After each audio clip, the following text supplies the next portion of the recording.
Lesbian relationships are so intense because all we do is talk about our feelings. I swear to goodness, every single second you're talking about your feelings toward each other, your feelings towards something they did, your feelings towards your day. Like, it's always about feelings. So many feelings are involved. And as usual, before we get started, shout out to our good brother, Kai Thompson. Thank you for sending this clip. Let's get to it. I could not resist, so I had to look it up. From the Office of National Statistics, from a 2019 study, in ever-increasing numbers, we are now at a lesbian divorce rate of 72%. So the top 4 reasons that they are reporting getting divorced is feeling ignored, inequality in the partnership, adultery, and domestic violence. Personally, I feel like this lends some weight to men's arguments and complaints about how women are behaving in relationships. Because when you have lesbian divorce statistics that look like that, the girls are kind of telling on themselves. Hello, welcome to Reactions and Reviews. I'm your humble host, Eze. Thank you, and I hope you enjoy the show.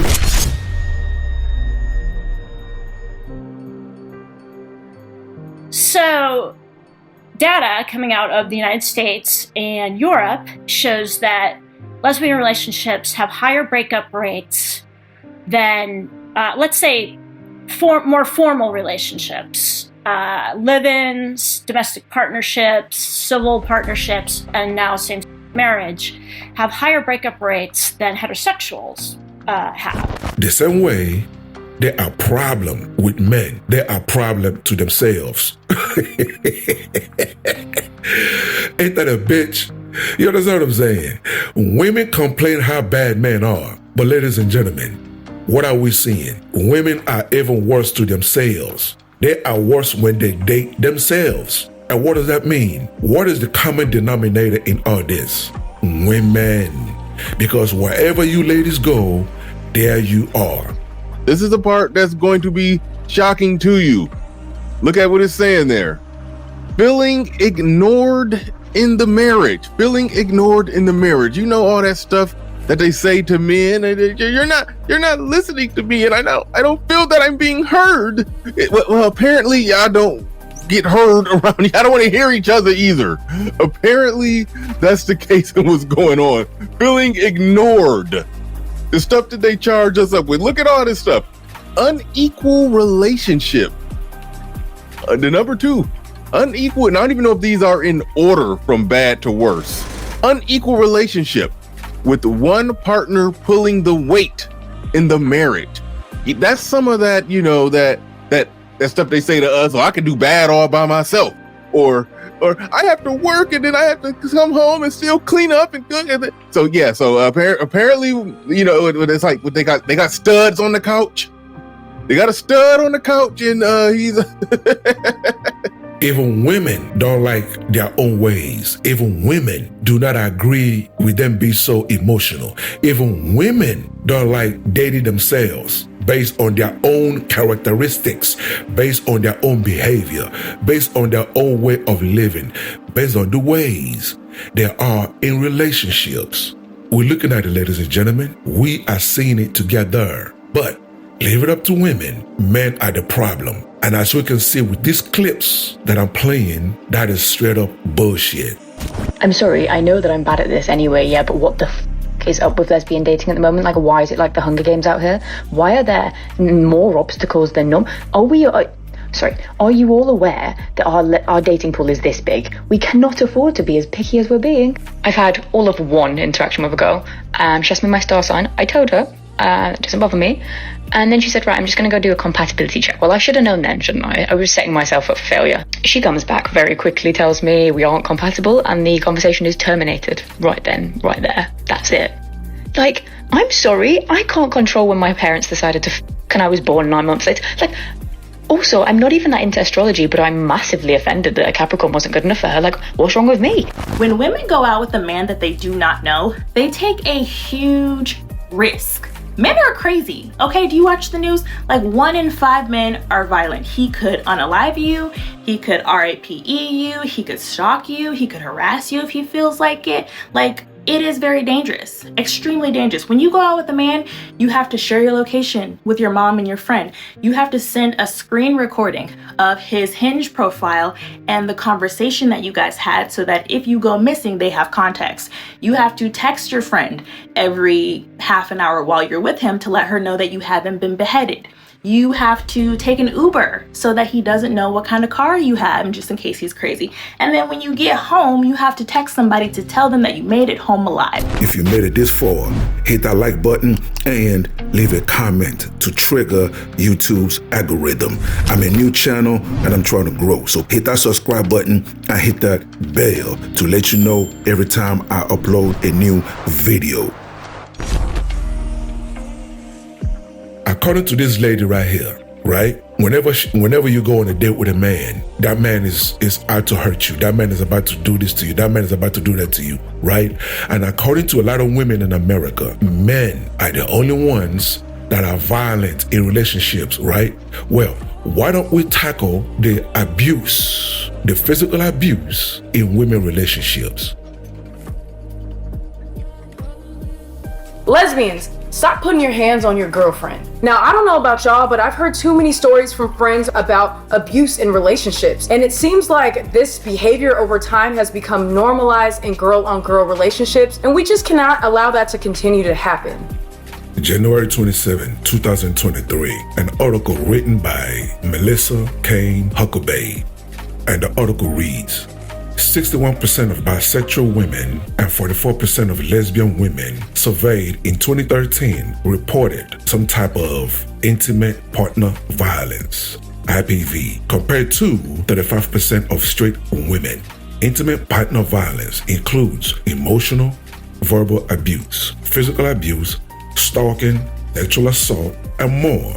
So, why don't we know that queer relationships have such high rates of abuse? For starters, physical abusers are often portrayed as violent men. So, along with many other misconceptions about women loving women in relationships, many people have trouble understanding why and how this abuse may occur. It's especially dangerous when queer women themselves are conditioned to treat their own unhealthy situation differently than a heterosexual couple might.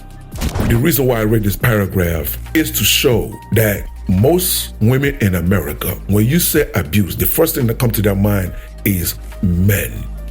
Men. And a lot of times, there are toxic videos on the internet dehumanizing men, speaking on how violent men are, speaking on how every man in America is violent. Every man in America wants to rape a woman. Every man in America means a woman harm. Toxic videos like this one, nothing but toxic, that dehumanizes men. We need to talk about domestic violence in lesbian relationships. It needs to stop. This is a huge problem, and it happens for a number of reasons. A huge reason is insecurity, lack of trust, a history of abuse yourself. But no matter the reason, it's not okay. It's not okay to insult your partner, to be hypercritical of your partner, to put your hands on your partner, to financially abuse your partner, to threaten to out your partner. You are not entitled to your partner's body if they say that they don't want to be physically involved in you in whatever type of way. It's underreported. You don't get a lot of support from the local police departments because the laws don't even cover same-sex relationships the way they do heterosexual relationships. The bottom line is you have a responsibility to yourself and to the people that you're in a relationship with to be safe and considerate and respectful. So this is me and Janet Mock, and there's a story attached to this. So my name is Akila, and I talk about domestic violence in queer relationships. I was in an abusive relationship with a woman. So one of the tactics of abuse is destruction of property. My ex would constantly destroy my things. She destroyed my PlayStation. She would destroy my clothes. This is a tactic of many types of different abuses, mental, emotional, and financial, because she would destroy things that I couldn't replace or that were irreplaceable. So when I was in college, Janet Mock came and she was promoting her book, Redefining Realness, and I was able to get a signed book and take a picture with her. It was amazing. I felt like I learned so much. My ex, even though we were gay together in a lesbian relationship, did not like that I was around other LGBTQ folks. If I was around other queer and trans people, she thought I was cheating on her, and it would cause her to get jealous and go into a rage. Well, one day we were arguing about something I can't even remember, and she took the book that I got signed by Janet Mock and ripped out around a third of the pages. She did that because it was something I cared about. I still have this book to this day, even though there are ripped pages, because it's signed.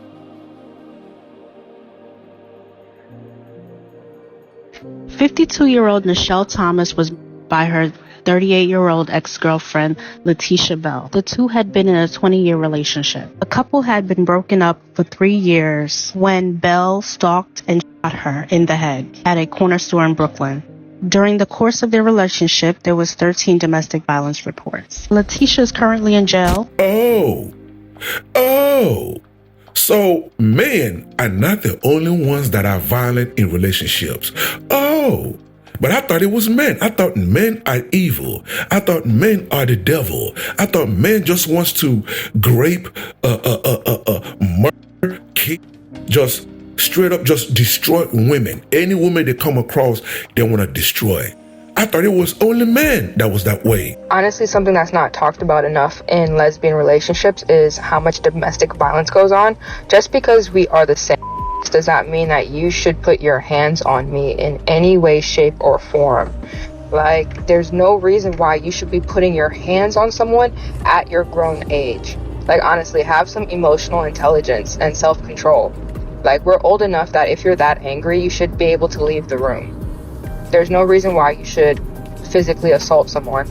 And honestly, like, you know, I fought hard to be openly gay, especially because society doesn't want us to be openly gay. There's no reason why we should come out the closet and get beat up. Like, come on now. Now, what do you guys think? Do you agree or do you disagree? Either way, leave your comments below so we can start this conversation. Until the next video, stay safe in the streets. Later. That will wrap it up for today's episode. And thank you for joining me. So please, leave a comment below. If you agree, if you disagree, it doesn't matter. Leave the comment below. And also, you tell me what you want me to cover. You tell me what you want me to discuss and what you want me to react to. Okay? And that's it, ladies and gentlemen. Thank you so much for joining me.